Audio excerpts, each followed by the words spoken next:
Assalamualaikum warahmatullahi wabarakatuh. Perkenalkan, nama saya Mu'alifa dengan NIM 7211419015.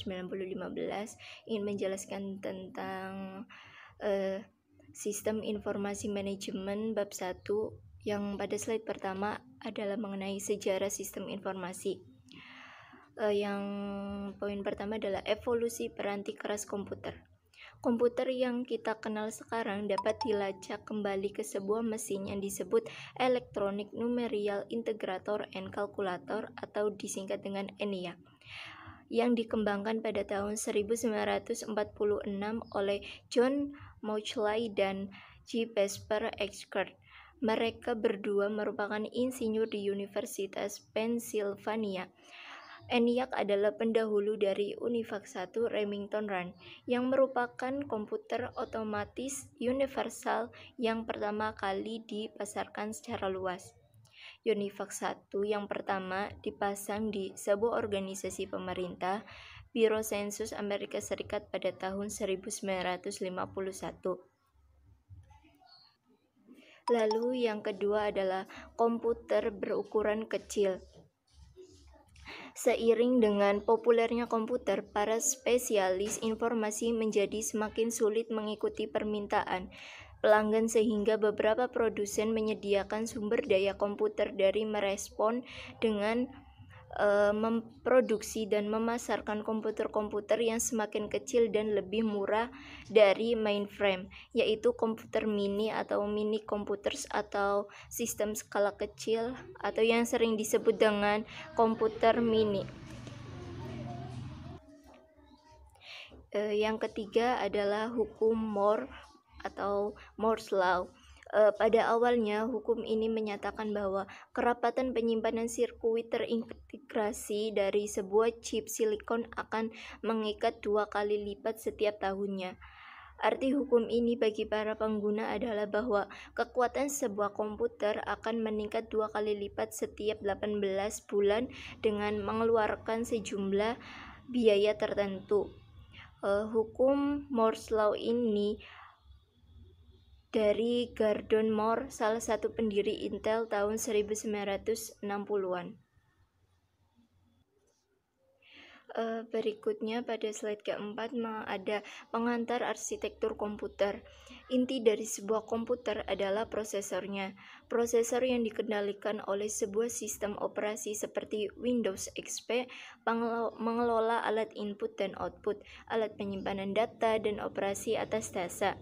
Unit pemrosesan sentral atau Central Processing Unit atau CPU mengendalikan seluruh komponen lain.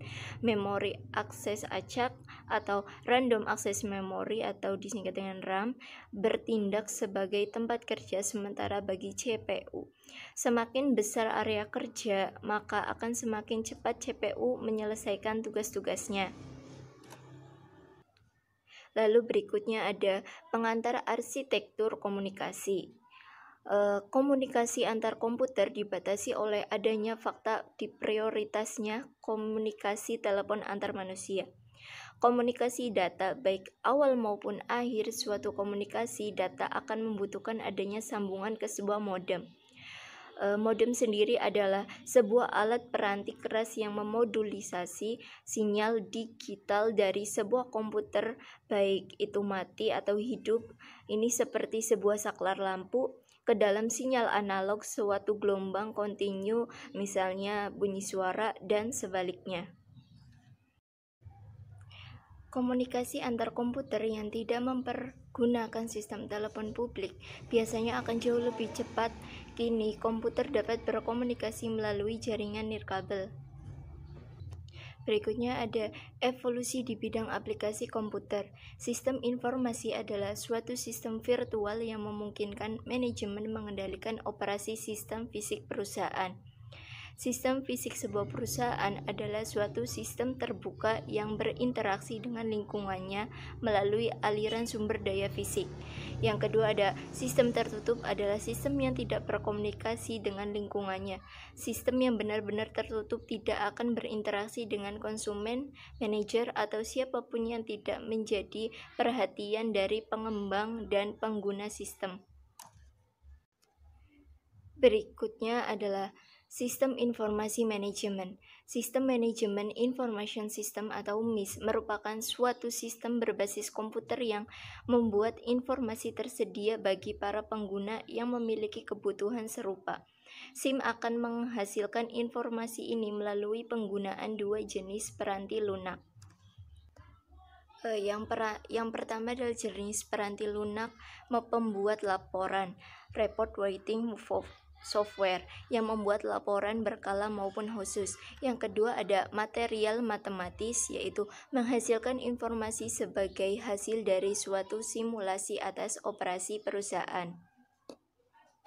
Selanjutnya, apa itu sistem kantor virtual atau virtual office system? Sistem kantor virtual merupakan kemampuan aplikasi otomatisasi komputer untuk dapat dilakukan di mana saja, melahirkan konsep kantor virtual yaitu melakukan aktivitas kantor tanpa tergantung pada satu lokasi fisik tertentu. Selanjutnya, apa itu sistem pendukung pengambilan keputusan atau Decision Support System? DSS adalah suatu sistem yang membantu seseorang manajer atau sekelompok kecil manajer memecahkan suatu masalah. Selanjutnya, apa itu sistem perencanaan sumber daya perusahaan Enterprise Resource Planning System? ERP adalah sistem berbasis komputer yang memungkinkan manajemen seluruh sumber daya perusahaan dalam basis keseluruhan organisasi. Pengguna sistem informasi. Pengguna pertama output komputer adalah para karyawan administrasi di bidang akuntansi.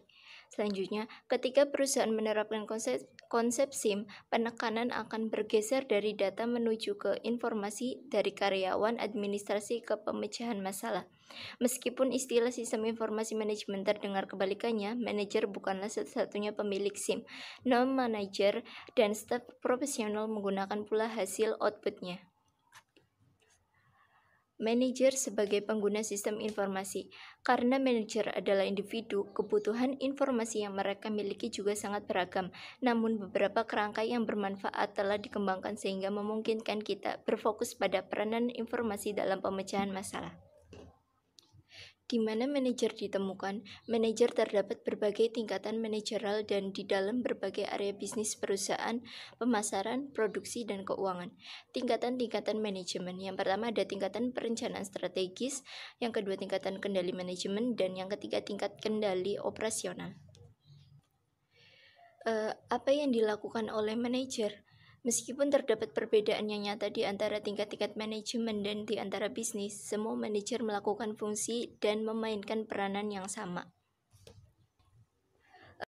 Selanjutnya, peranan informasi dalam pemecahan masalah manajemen. Pemecahan masalah dan pengambilan keputusan.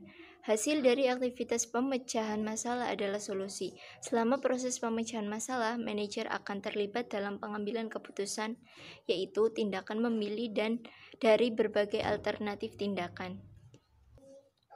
Selanjutnya, tahapan-tahapan pemecahan masalah. Menurut Herbert Simon, pemecah masalah akan terlibat dalam aktivitas intelijen, aktivitas perencanaan, aktivitas pemulihan, dan aktivitas peninjauan. Selanjutnya, masa depan teknologi informasi. Masa depan teknologi informasi akan didorong oleh biaya yang rendah dan meningkatnya kekuatan komputer maupun komunikasi. Selanjutnya, kekuatan komputer diukur dalam kecepatan pemrosesan, kapasitas penyimpanan data, dan keragaman alat-alat input dan output. Kekuatan komunikasi diukur oleh biaya dan kecepatan transisi, seperti jumlah data yang dapat dikomunikasikan dalam satu waktu tertentu.